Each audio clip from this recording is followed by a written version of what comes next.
Good evening, everybody. This is Robin with another edition of Horror Pop After Midnight. And my guest is writer-director Jesse Hutchins. How's it going, Jesse? It's going pretty good. How are you doing? Pretty good. Thank you for coming on tonight. I appreciate you having me. Yeah, let's talk about your two films I checked out. Let's talk about your short drama, Done Waiting. How'd you come up with that? 2019, we were out in LA for a film festival. One of our short films got selected, so we flew out there. And one of the films in our block that we were watching, they had this shot, and the guy was in a van, and they kept the camera pretty low. And like me and the co-owner of Red Slate Films, Brian Taponis, which he's the lead in the movie, we kind of like fell in love with that shot. And like we were standing in line at the award ceremony, we're like, we need to go back home and just kind of play with this and see if we can come up with our own thing. I was like, yeah, let's do it. So it just started out with just me and him going to go out in the woods and we're just going to get some weird shot. And then it kind of like snowballed into something bigger. We wanted to get in some people that we wanted to work with into the film as well. So then we started writing, and it just kind of came out to like a 14-minute short. And then we showcased that in 2021 up in Grove City, and people had a lot of questions because like we kind of left things open. And so it got us thinking like maybe we should do a chapter 2. So we sat down and had a script written within a week, and we reached out to an actor out in LA, Stan Rutledge, which plays Ray in chapter 2. He came aboard, and we just started getting all the pieces falling into place. And then we shot that in August of 2021. We premiered it last April, pretty much a year ago. And we've been talking about getting our stuff on Amazon Prime, and unfortunately they don't take anything less than 40 minutes. So we've said, well, let's just slap 1 and 2 together. We'll add in a new scene to kind of help tie everything together. Let's slap it all together and then see if we get it out on Prime. So that's what we did. Yeah, it's pretty good. Done Waiting is about a former police detective, that was looking for his wife who mysteriously disappeared, which he doesn't know if she was kidnapped or dead. And the police department seems like they really didn't really care about it. And then he had his ex-partner he kind of resented because he thought he turned his back on him, to help him find his wife. And then from there he decided to do this on his own. And the cool thing I like about this film, it talks about what I got from the film. It talked about like what happened if you lost somebody, or what happens if you're really close with somebody, not realizing, if they're there for you or really not there for you, towards the end.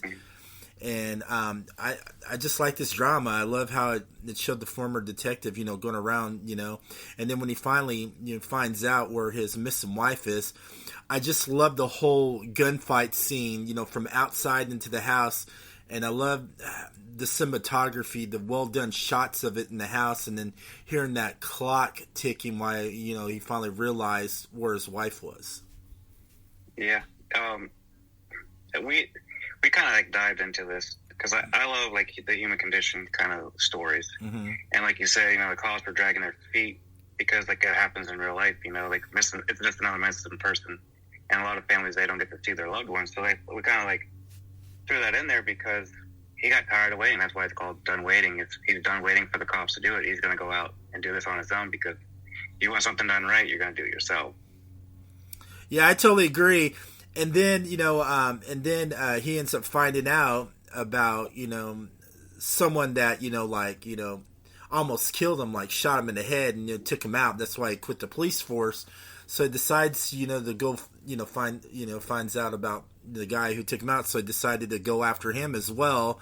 And then you have his partner, trying to stop him. And this partner has this new police detective that goes by the book, and, she doesn't like what's going on.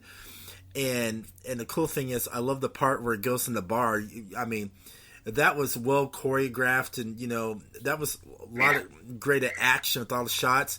The one part I thought was kind of funny is why everybody was ducking, why he was going in there guns blazing, and the bad guys were shooting back.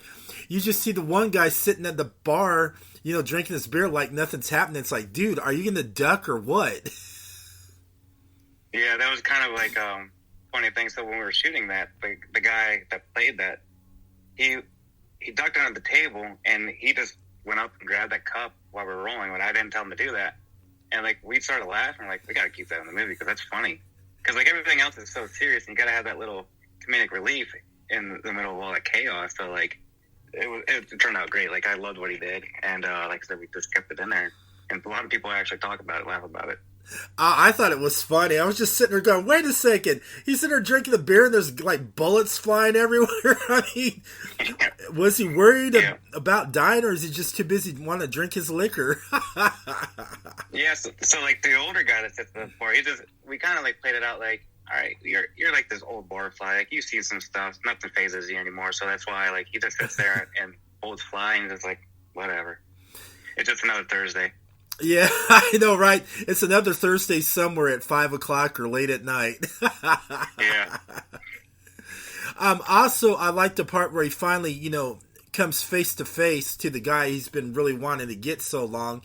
And when he pulls that gun out, you kind of felt what he was going through. It's like, what would you do, if someone like shot you in the head or stabbed you and you almost died, and you're at the point where you come back to that person who actually hurt you and what you're thinking inside, because you really don't know what people are thinking in that type of certain situation.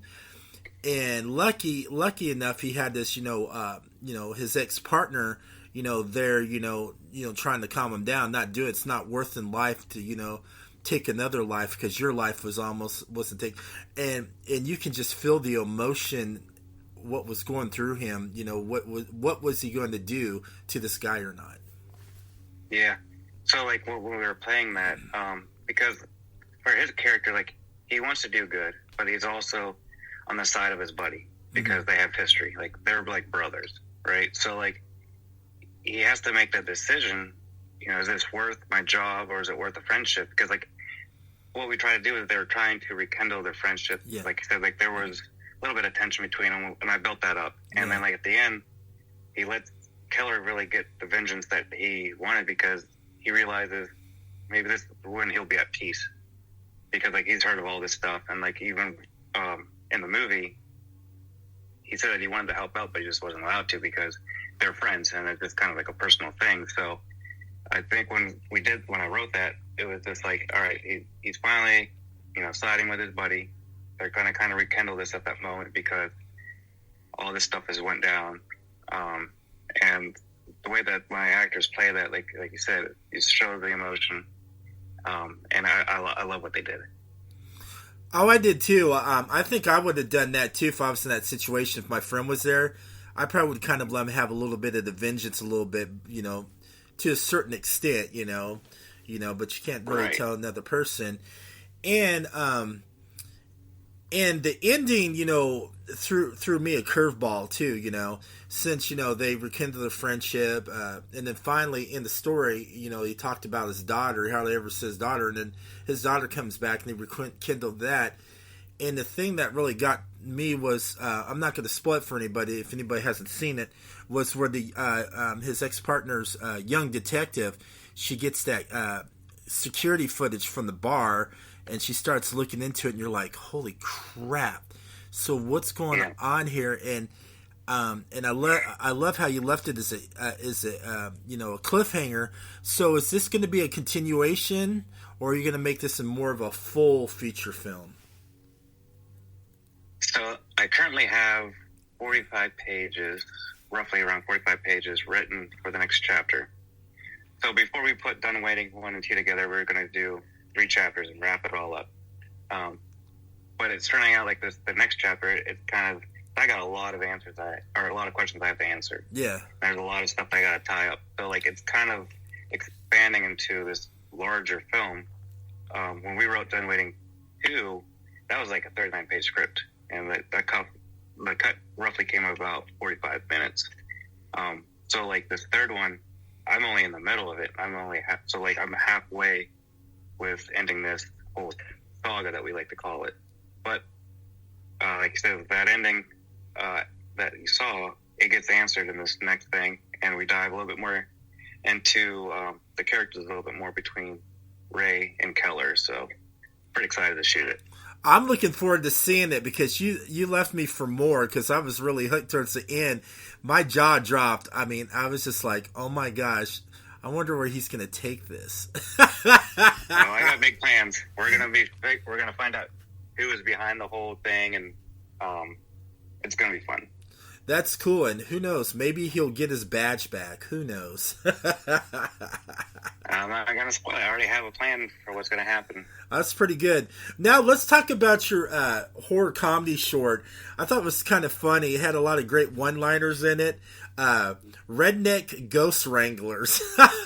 Yeah. Oh my gosh, that's a great name. And then you having that mullet, man. You look like Joe Dirt going on a ghost investigation. Yeah, that mullet was. Oh man, I hated that thing. I was complaining about it the whole time. I kept trying to take it off, and everybody's like, "No, you got to keep that on. That's your character." I was like, "I don't care. It's got to come off." It was so itchy. I bet it was, and I love the characters in the film because they get called to go investigate at this farmhouse, and they're so clueless, man. They rather hit on each other or talk about every day stuff besides like going in there hunting for ghosts, and they were so clueless on everything. All the equipment they had, and they're like, "What are you supposed to do with this?" And and then. Right. Bo cracked me up. I love when they sent Bo in all by himself to go investigate. Man, he was so absent-minded. He didn't even know what was going on. He's sitting there tripping out and all that. And I love how you had the ghost in bed sheets. That was funny. Yeah, that was kind of like one of the gags that we wanted in it from the very beginning. So like. We came up with this idea a couple years ago. Mm-hmm. We went down to a film festival in West Virginia, and these guys, they made this short film, and it had a bunch of Ghostbuster stuff. So they're out in the woods ghost busting, right? And like we looked at each other like, that's kind of funny. What if we did like a Redneck Ghost Wrangler type thing, and like the whole room just kind of like started laughing, and we just rolled with it. On the way home, we just started improvising and just doing like one quick thing with the southern accents, and it just kind of snowballed into something bigger. And it got to the point where like Brian was driving, and we were laughing so hard that he was like, "I'm gonna wreck," because that's how hard we were laughing. But like it just kind of it grew in a sense. So like we would talk about it around other people, around like our other filmmaker friends, and like, "What are you guys talking about?" And we pitched the idea to them, and then they would start laughing, and then they're throwing in stuff too, improvising as well. And so, like, we wanted to play on these gags, like, with the bed sheets. And as you saw, one of the ghosts that we had was the bikini ghost. Yeah. And somebody threw it out there. Like, that'd be funny if you just put, like, a bikini over top of a sheet. I was like, that'd be hilarious. Because, like, for one, like, when you see it, like, it doesn't fit well. It's squeezing everything together. And so, like, that was one of the gags that we just had to put in there. Yeah, I like one of the girls, she goes in and is trying to scare Bo in the, in the living room because he's already spooked out because he saw the bikini ghost, and she's sitting there making things worse on him. And the funny one-liner I like, she goes, "Be careful of those liberals, they're going to take your guns."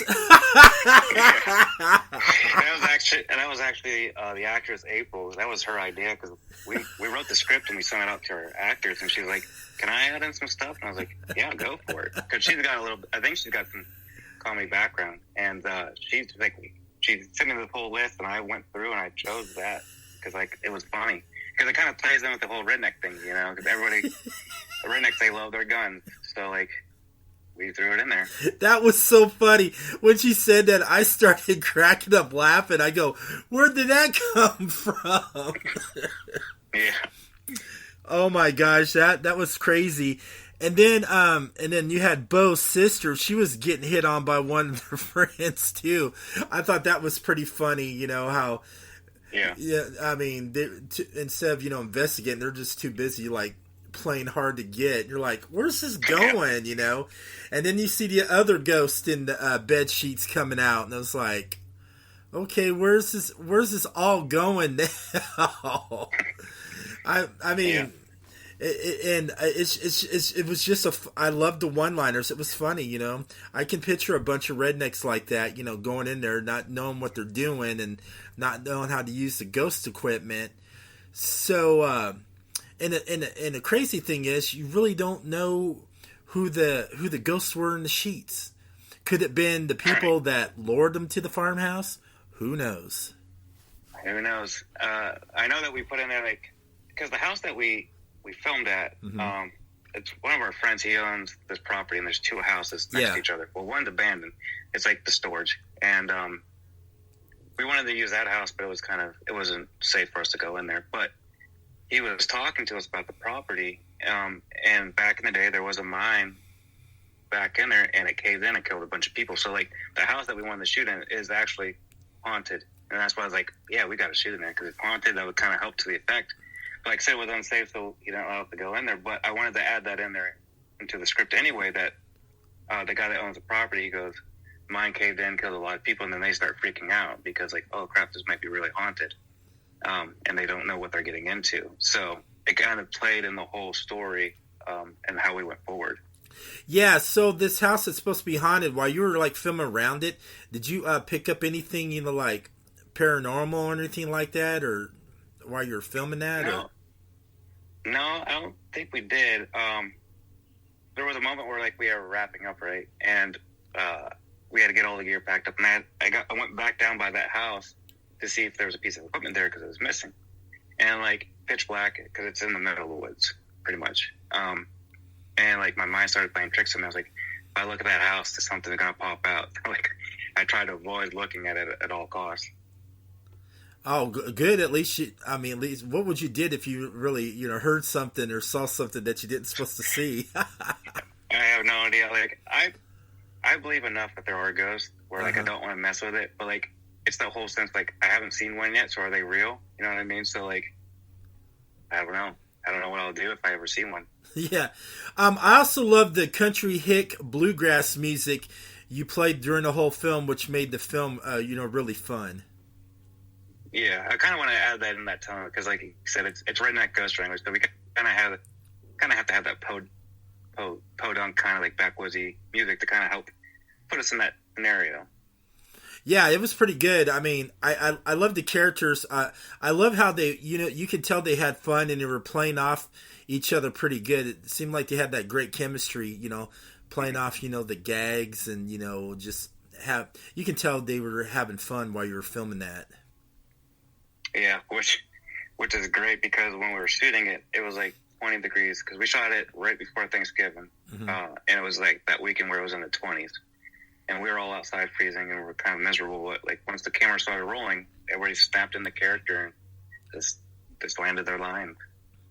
Yeah, I didn't get a chance to see your other film. You did a third film too. Can you tell me a little bit about that? Yeah, so the Transmission, it's just a small sci-fi film. I got the inspiration from watching the trailer for Contact. Okay. I've always been kind of like a big I love sci-fi movies. I mean, they're enjoyable. So I kind of wanted to do it because usually everything we do is like the crime dramas and everything that's like real, like, I don't know, like dark in tone. So like I wanted to do something different, step out of my wheelhouse.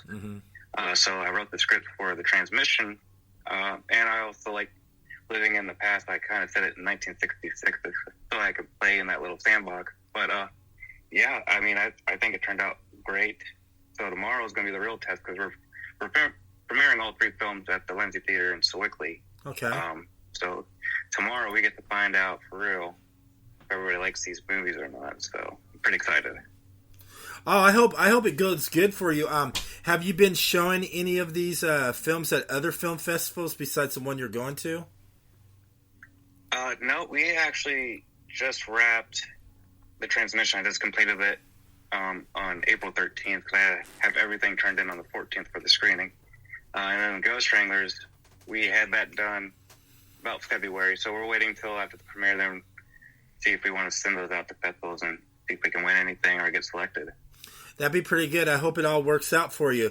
So when you're not filmmaking, What do you enjoy doing? What's your passion? I know your passion's filmmaking, making good films and all that. What's some of your other passions you like to do when you're not writing or filmmaking? So I quit my job a couple years ago to do this freelance, full-time filmmaking stuff. So like, I really don't do anything. Like, I'll sit around, um, come up with some new ideas, play guitar, and just take care of the kid.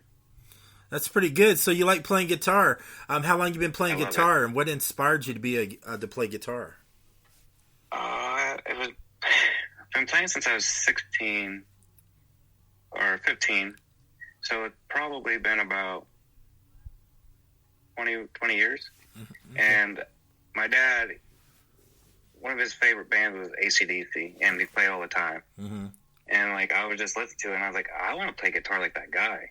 And I had to find out who it was. And like, I just watched stuff, and I was like, I want to play guitar like him. So for my 16th birthday, he got me a guitar and an amp so I could start learning. And so like, I'm getting there. I love sitting down and playing. It's relaxing. I bet it is. There's nothing wrong with that at all. Who knows? Maybe when you like do some more films, maybe you can come up with something and make some music scores for your films too.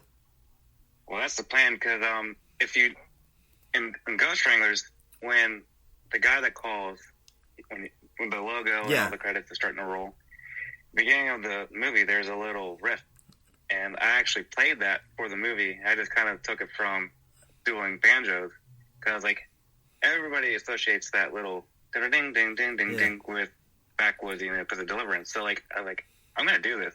So like, I just learned those couple of notes, and I just played it. Just kind of like, hey, this is our answer machine. Yeah, that was kind of clever too. So, what are some of your next projects you're going to be doing? I know you're going to be doing some more chapters for Done Waiting. What else? What other projects are you going to be doing? So we actually have a feature written called A Quiet Town, which is the same thing, crime drama, Yeah. takes place in a small town. So we're having a table read next month to kind of like dial in the dialogue. I want to see how it sounds out loud. Okay. And then we're going to go back in, tweak it a little bit if we need to, and then we're going to start kicking stuff off and doing that. So that's the big project, and that's going to take all of our concentration. That's pretty good. So, where can everybody find you on social media and also see, what your next projects are and some of your films that have already been done? Yeah, so we are on Facebook at Red Slate Films. Instagram, we are Red Slate Films 1. We have a website, redstatefilms.com. I've kind of been slacking, but we usually keep up with what we're doing. We got some upcoming stuff teased on the website as well. As far as we got a sizzle reel up there so we can see some of our stuff. And we also have all of our films on Vimeo, and I believe it's just Red Slate Films. All right. Thank you so much for coming on and sharing your story and talking about the couple of films I recently watched. Thank you so much.